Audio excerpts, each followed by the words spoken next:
Say,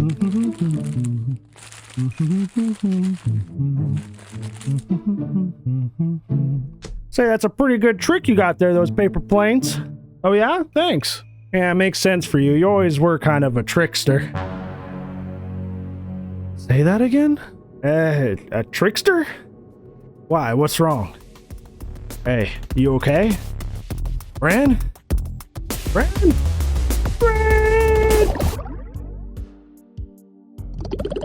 Hi guys, Bran here in the All Kill Chapter 2. PTB is here. It is upon us.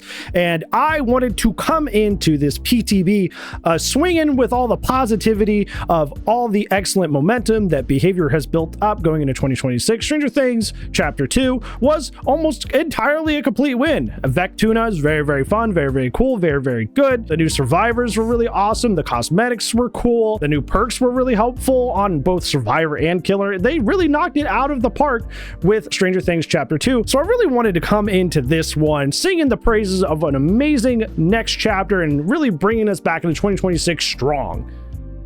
But unfortunately, I can't really do that. So before I get into all the issues that I have with this chapter, it's not all bad. It's not all negative. There are a couple things in this chapter that I really enjoy, like 2.5, but we'll get into that. There are things in this chapter I really do enjoy. So I want to get those out of the way first before we start, you know, kind of flying off the rails about the stuff that I don't enjoy so much. So first, one of the big things that you're probably here for is to hear, how is the Trickster update? How is the Trickster rework that we've been waiting for years? It's pretty good, but they seem to kind of pulled their punches. The whole rank up system feels really, really rewarding, and I very quickly realized when I was using this power that I really can't spam anymore. I was spamming and running out of knives very quickly because of the lower knife count. I feel this design leads more into a skillful player's hands and making it feel more satisfying to play and rewarding to play. It doesn't feel like you just load up, spam knives at people, main event, spam some more, hook, repeat. Like, there actually feels like there's some finesse, some tricks to this killer, which is really, really nice. Also, the overall like audio and visual design that came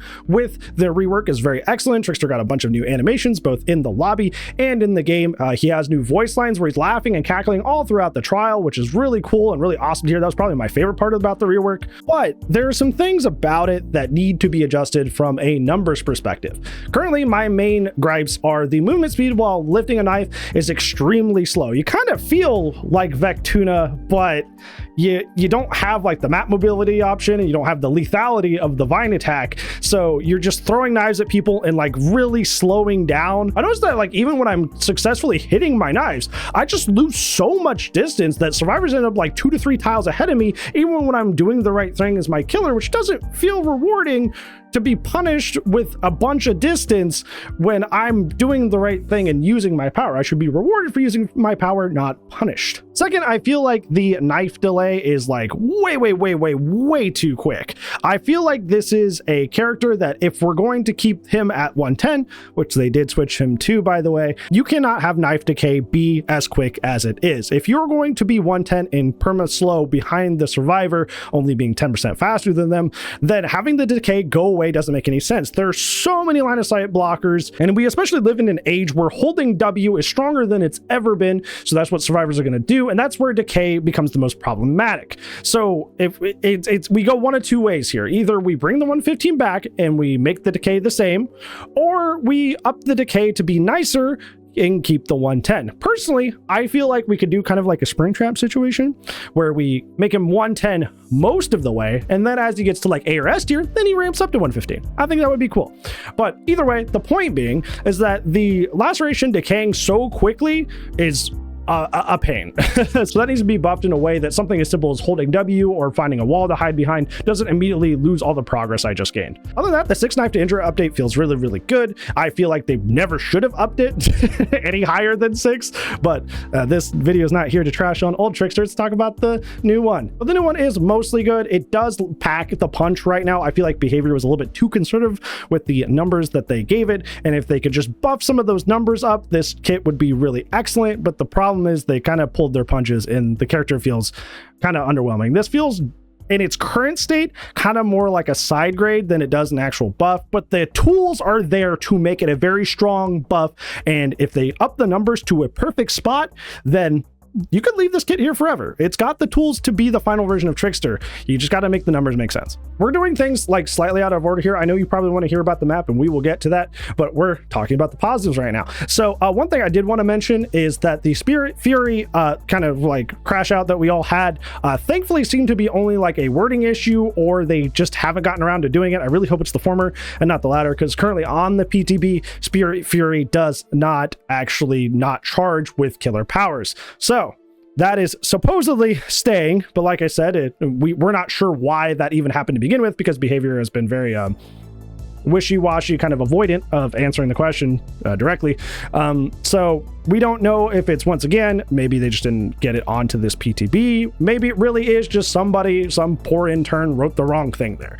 We don't know, but let's hope this is an intentional decision and it is just, somebody wrote the wrong thing there, because, we need to stop taking away killer tools that are not slowdown. Oh, hold on. We have another thing. I almost completely forgot. Pop is flat damage again, which is pretty nice. It used to be that way, but then they nerfed it a long time ago to be proportional. So for those of you who don't know what I'm talking about, Pop is now 20%. I know it says 15 on the perk, but you do the same 5% that you would do by normally kicking the gen. Flat damage, let's say a damage of a perk, let's say like Pain Res does 20% flat damage. It will do 20% of the entire gen bar, regardless of whatever progress is on the gen at the time. It does 20% of the full gen bar. However, proportional damage, if it's doing 20% damage, would only be 20% of whatever progress that you have so far. So if you have a gen that only has like a little bit of progress on it, then it's only going to do 20% of that little progress, and it's almost like it wasn't even worth using the perk on that at all.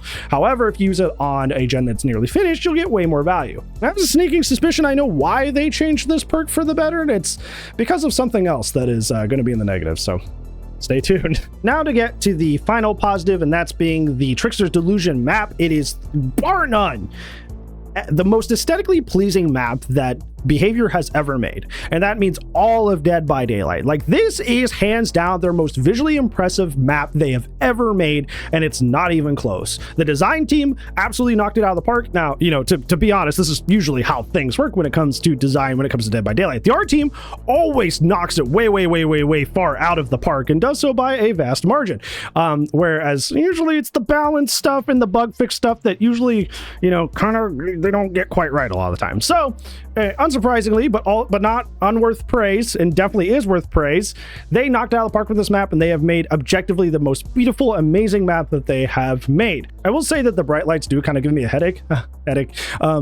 If I'm in there for a long period of time, like if I'm doing the map queue that's currently in the PTB, like I start to get kind of like a headache after a while, just because the lights are so bright. So maybe we could dim some of those. That would be nice, but otherwise, perfect aesthetic map. There's so many cool parts, so many little side areas and alleys and buildings with different aesthetics. You got the big festival. You have the Easter eggs of like the guy being attacked behind the metal garage door. You have the guy falling from the sky and landing into the dumpster that was apparently attacked by the Trickster. You have when you do the main gen in the festival area, you have the big Trickster sign light up, which is really cool. They knocked it out of the park with this one. But now I have to get to all of the negatives, because like honestly, I'm gonna be so for real, and I don't mean this to be mean or angry, but I am genuinely disappointed with just how many negative changes came through with this update, because they did such a good job on the Stranger Things Chapter 2. So I'm sad to report that there's a lot of really not so fun, not so great things that are in this chapter. And let's continue the theme of the map. This map, Trickster's Delusion, is quite literally, it is BADHAM 2.0. And I mean that without any means to exaggerate for entertainment or humor. It is BADHAM 2.0. And the reason I make the comparison of BADHAM 2.0 and not like other strong map 2.0 is because it suffers from the same design problems that BADHAM does. And that being that despite the fact that the map has a shack and has a lot of great tiles anyways, they have these mini main buildings that are all over the place that have really strong windows and really strong pallets, in addition to the fact that there is already a main building, there's already a shack. We have all these other mini main buildings that are everywhere. And in Trickster's Delusion, I'm talking about the actual buildings themselves.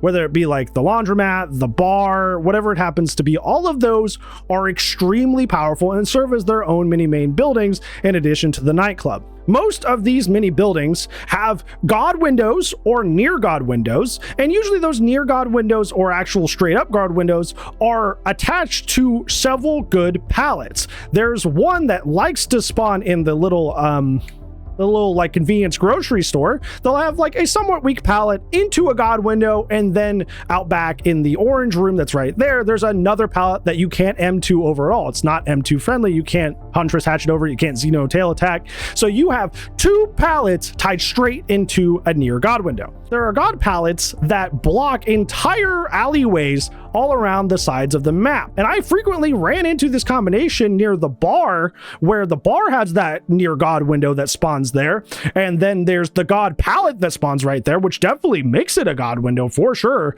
So you could get that into the God pallet, into the window, into another pallet down the other direction out on the street. And it's horrendous. It's not even just the buildings, because I was playing as Survivor on this map earlier today, and I ran towards one of the exit gates, and there was, one of the car loops where it has just like the car and then a pallet next to it, and I saw 4 of those just down the street, 4 pallets all tied together. I mean this not with any sense of disdain or disrespect or meanness, but genuinely, did somebody test this? Are we the first people to get their hands on this map? Because I could have run around in this map, Killer or Survivor, and saw, like, at a glance, I'm like, wait, this isn't good. Why is there a God vault into a pallet, into another pallet, into another God vault? Why is that a thing? I really pray it's not one of those situations where like this wasn't tested at all and we're like the first people to get the hands onto this, but it really feels like it. It genuinely feels like it. If you're not playing a character that's at least like B+, A-, this map is going to be a nightmare for you. There were killers that I got on this map that I was looping for like a solid like 3 to 4 minutes on one tiny area. It was crazy. I got Chuckies, I got Nemmies, and I would loop them in one area for like 3 to 5 business days, because it's really hard to counter God window into pallet, into pallet, into pallet, into strong window, into pallet, into pallet, into pallet, into strong window. There's another thing that's wrong about this map that's really frustrating, and if you hate Hawkins haters, you're gonna hate this map too, because one of the most common pallets on this map is the type that Hawkins has, where if you throw it and you pre-throw it, it's really weak on one side and they only have like the barrels or whatever on one side, but on the other side it becomes a God pallet, because if the killer doesn't kick it, you could just loop all around the long side, come back, vault, loop around the long side, come back and vault. That is the most common type of pallet that I've seen on this map so far. And like I said, if they pre-drop that and they decide to play it and you don't kick it right away, you're going to be stuck there forever. The shack is also like weirdly bigger for some reason, and they tried this before when they did Dead Dog Saloon. They made the shack bigger, but it was a gimmick, because what they wanted you to do there was to kick the breakable wall that's there. That way it's like, oh, you get there and then you have to pay this little kick tax in order to have an efficient loop at shack. This doesn't have that, so you just have like the longer shack that's harder to loop for most killers for no reason. It's just a harder shack on an already really good map, because I don't know, you, I guess. I like, what reason other than that is there? And it's like I said, I had mentioned it a little bit, it's not even like this is just like killer salty tears or whatever, because I played it on Survivor, and I played with that new Windows of Opportunity perk that Kwon Tae-Young has, and we'll get to that. But like I was just looping people extremely mindlessly for like 3 to 4 minutes when I like barely was putting any sort of like input or skill expression into the situation. It was just find the God window or close to God window, vault it, chain it to a tile, come back, vault the window, go back to the 2 pallets, come back to the window. Like it was mind-numbingly easy. Even when I was facing really good chase killers like Chucky, I was just go to window, go to the really strong window, vault it, go back to the 2 pallets, come back. Okay, anyways. Dude, there was like this absurd setup that I had where it's the super long like stone wall that's next to the festival. I got a God pallet spawn. I do mean a God pallet spawn. I mean, there's no way around it. It's just 2 boxes and it blocks the entire alleyway. and then a pallet spawn, the Hawkins pallet spawn type that I talked about, on the other end of this super long wall. The long wall is already kind of offensive in the sense that, like, it's really hard for a killer without a movement option to catch up running around that thing. You could just loop them for a long time before they catch up to you. Looking at you, the Great Wall of Haddonfield. But I had that with a God pallet in the way and one of the Hawkins pallets that's like a half God pallet. Like, holy moly, what were we thinking with the actual gameplay design of this map? So I don't want to harp on this forever. There's more things I can talk about. I'm sure you will probably talk about them in the comments down below. I think it was a very stark sign that when I went on to play my Survivor games, I almost never saw anybody below like B+ tier facing them in the queue, in the actual like Survivor queue, because they knew better. They knew better. And if they didn't, they found out quick.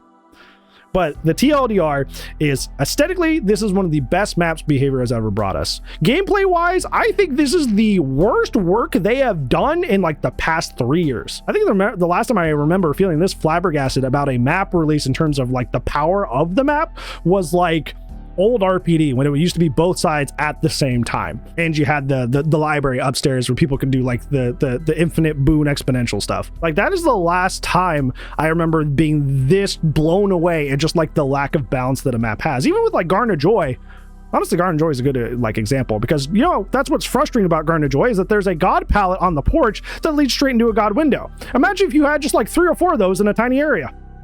Kind of annoying, huh? Yeah, I am exceptionally disappointed at the complete lack of balance this map has had. It is going to be a survivor's dream to be here. So I hope it doesn't go to live the way it is. Please, please chill. I don't know what happened. I don't know if they just let like John Survivor Main into the booth to edit this map and then just nobody checked their work. But oh man, you gotta bring this map in before you release it, because holy moly. Another thing that was not so great about this chapter release is, despite the fact that I think that the Trickster update rework situation is mostly good, it just needs a lot of numbers adjustments to be, you know, brought in line and to reach its potential. The add-ons, I don't know what happened with the add-ons. They gutted almost all of their add-ons. Like there's the one, and I'll put it here because I don't remember the name. It's the purple one that gives you haste, and that one's really, really nice. It kind of helps offset the whole 110 thing. But the rest of them are like near useless. There was one that gave aura reading that I kind of liked. I'll put that there too. But like most of them are like, you get 1%. In this specific situation, you get a slight buff, but only for the first knife or 2 that you throw. Like, it is like they didn't want you having anything nice. And it's kind of funny to think about this, because a lot of killers, in terms of their strength, is kind of based on the quality of their add-ons. So the fact that they kind of went the route of just like, oh yeah, you get basically nothing. There was like 2 or 3 add-ons that I liked, and that was it. The rest are just so unimpactful or outright detrimental that I just like question what they were thinking with this add-on design.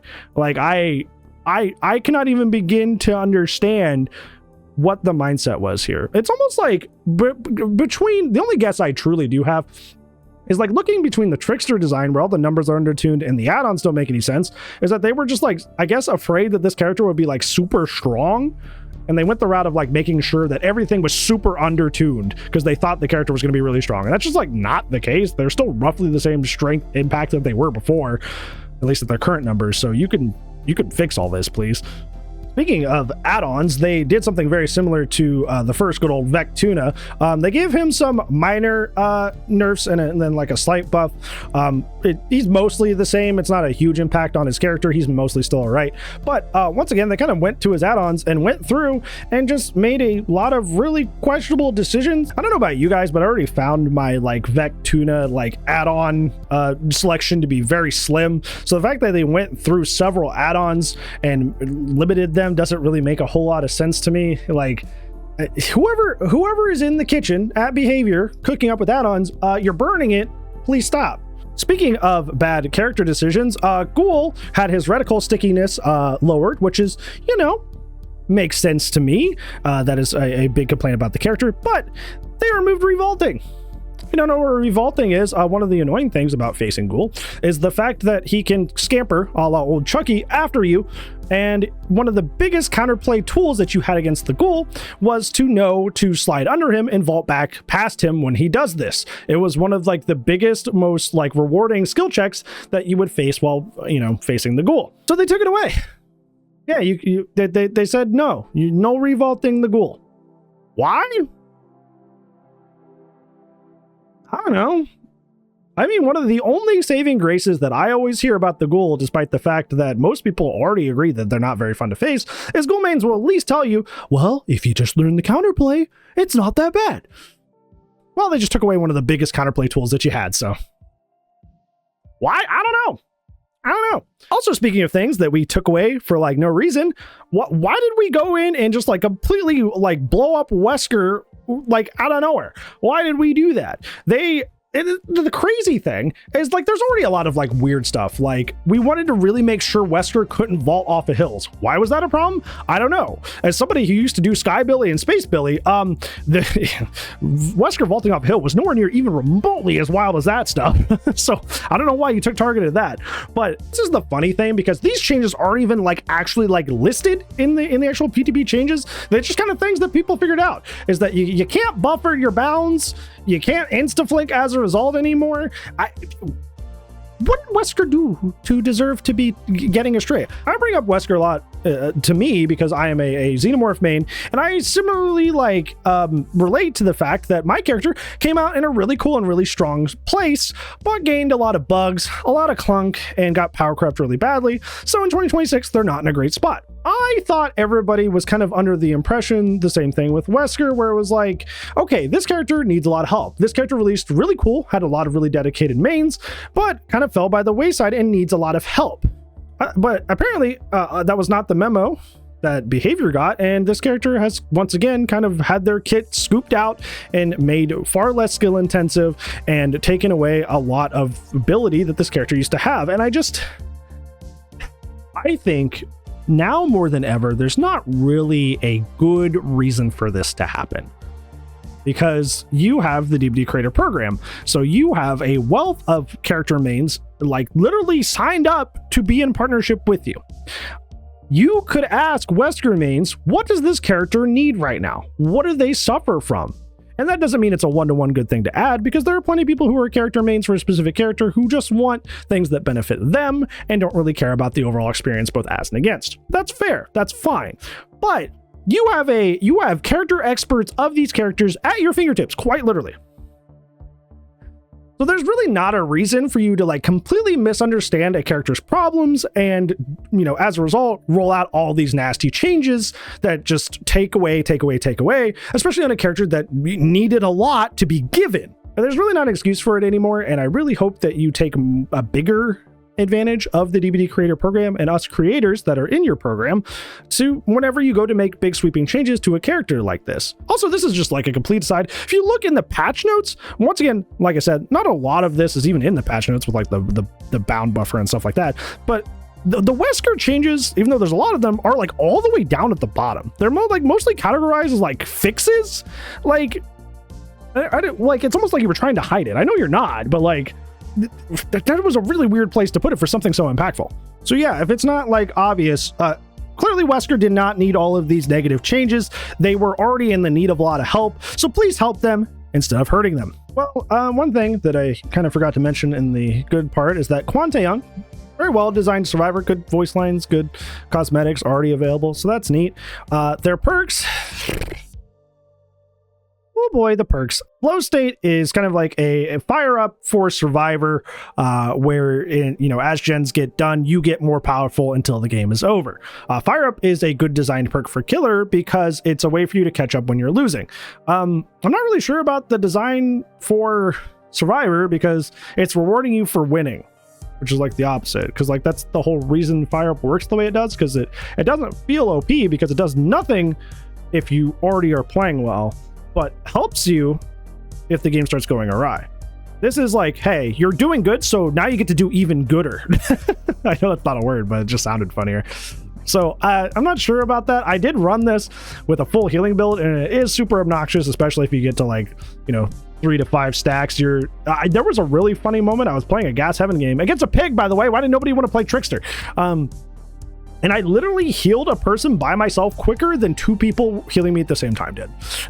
I was still running Empathetic and Botany and stuff like that, but like, it was still really funny to see. So that's cool. A place for us is a stealth perk that when you are healing someone, you both gain Elusive. And when you finish healing the Obsession, they gain Elusive for 30 seconds.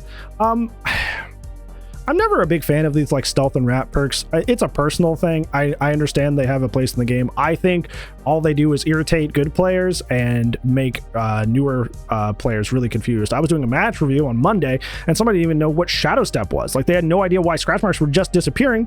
So I've always been kind of against these kind of perks because they just, the only joy happens from the person using it.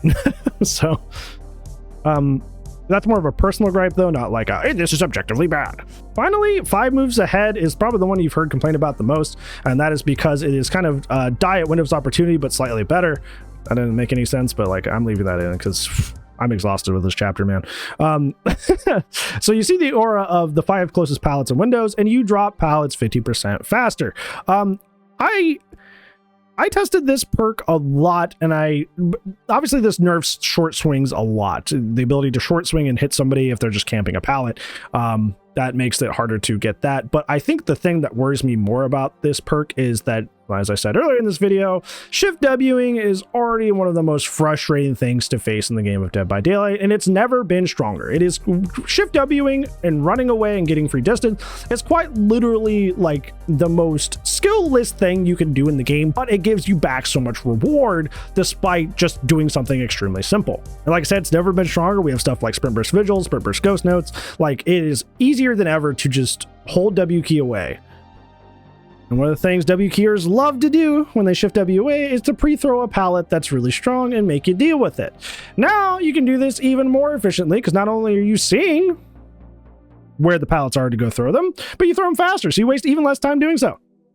This is going to hurt characters mostly like mine, like Xenomorph, who really like to catch people who camp pallets by hitting them over after they drop. Now they recover from that quicker, so you know. Why are we emphasizing boring gameplay? I don't know, but this seems to be a reoccurring theme because once we go over to Yunjin, who had 2 of her perks reworked, the biggest one that I'm going to complain about for a long time is Fast Track, because I told you, I warned you, I said it when they did the community dev stream. I was like, Fast Track is going to get better, and I don't know why we're doing that. Please stop doing this. This is going to get really obnoxious, and wow, that's crazy, because it did. Fast Track now allows you to put a mini brand new part on a gen for every hook that happens in the game. I think it's 6 off per hook, and remember, 10 charges is a BNP. So it almost gives a BNP just for someone being hooked. Just for the killer doing their job, you get a mini BNP on a gen. And you know, God forbid that 2 people get hooked in a vaguely close time frame to each other, then you are doing more than a BNP just because the killer is doing their job. The only way to avoid this is to slug. I have seen absurd builds already made with Fast Track. I was sent a clip by my homie Doobie running a specialist build focused around getting the maximum value out of Fast Track, and they hit 1 great skill check and reduced a gen by over half in 1 skill check. And I was like, whoa. And you may be thinking, well, Brad, they run a full build for that. This is just Killer Salt complaining. I ran this perk most of today, and I will tell you, I ran it mostly by itself. I did do 1 build where I ran a bunch of gen perks together, and it was easy breezy, beautiful cover girl. I didn't have to worry about anything at all, and I won the game without anybody getting hooked. So even when running it by itself, this consistently had an impact on my games. I cannot tell you how many times a killer would be consistently doing, or like trying to pressure a gen that I was actively on, and I would just boom, less charges off of it, boom, charges off of it, boom, charges off of it. And as he was doing better throughout the match and he was trying to pressure my gen at the same time, my gen was getting easier to do. So this perk is really nasty because it allows you to do gens in more high-risk areas, gens that killers are actively pressuring, easier for no other reason than the killer is actually doing their job and hooking. there's been a long argument that has been happening in the DBD community with like Off the Record when it was meta, with Decisive Strike, where it's like, especially the PTB nonsense that almost happened last year, where it's like, why are killers being religiously punished for hooking, which is what they're supposed to do? And this is like yet another example of that, where it's like, oh, I'm gonna hook the survivor instead of slugging them out for 4 minutes.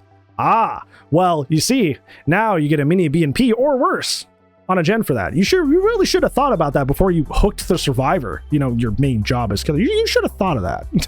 Yeah, I've seen some people on DBD social media already like really downplaying the effectiveness of this perk, but I'll tell you, as somebody who ran it most of today in their survivor games, it consistently got me value, and it consistently, even if it didn't win me the game, it got to be very close to winning the game. Speaking of Yunjin perks that got changed, I would be remiss to miss out on this. Self-preservation got reworked as well. When another survivor is hooked, you gain elusive for 30 seconds.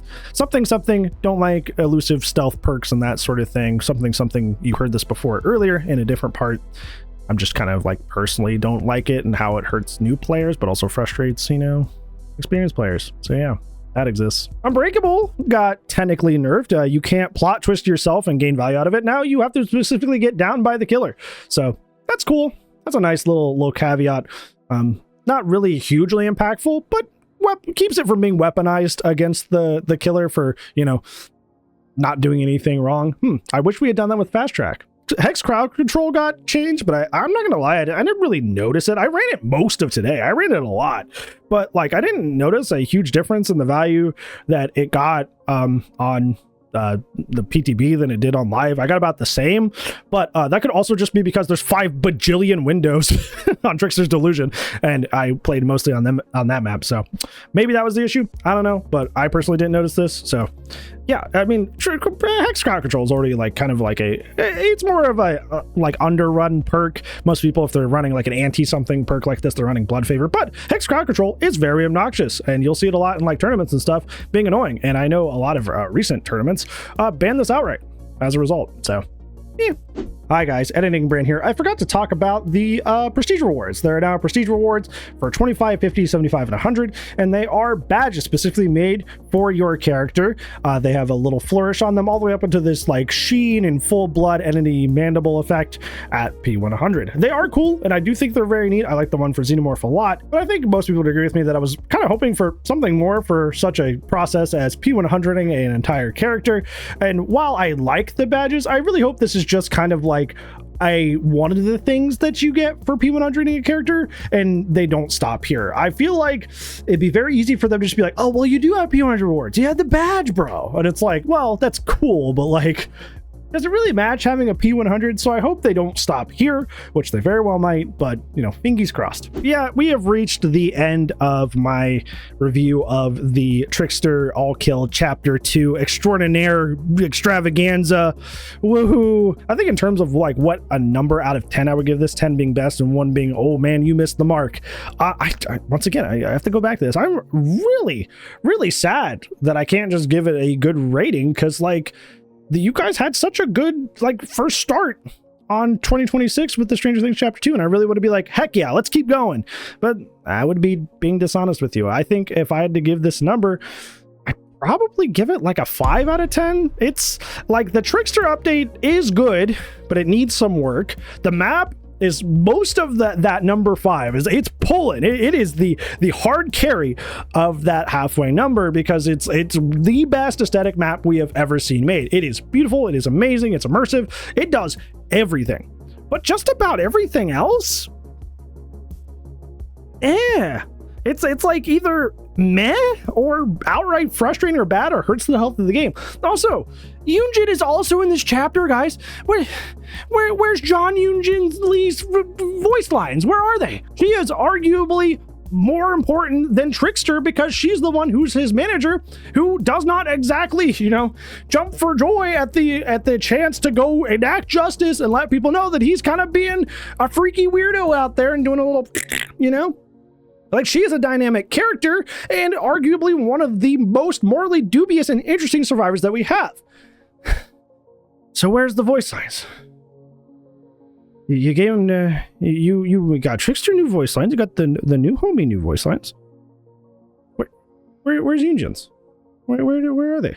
I think in terms of the PTB, this is just like the middest PTB you could have put out for how amazing of a lead up you had with all the visuals and aesthetics and like the new audio work and everything that you did. Like the actual art side of this, 20 out of 10. No notes, perfect. But you just fumbled just about everything else, which it makes me disappointed. I'm bringing out the dad side. It just makes me disappointed. This could have been a home run. And you tripped and you fell. But I must say, it is a PTB. So not all this will hit live. Hopefully all of this feedback is taken seriously and they look at this stuff and they improve it to hit live. And we can say, just like with like the Crossu stuff that happened last year, even though this is not nearly as bad, not even by a long shot, we could go, that was kind of crazy that they tried to do that. You remember when Trickster's Delusion had like 4 God windows in a tiny area? Yeah, that was crazy. And we just all talk of it like it's like, you know, a campfire story.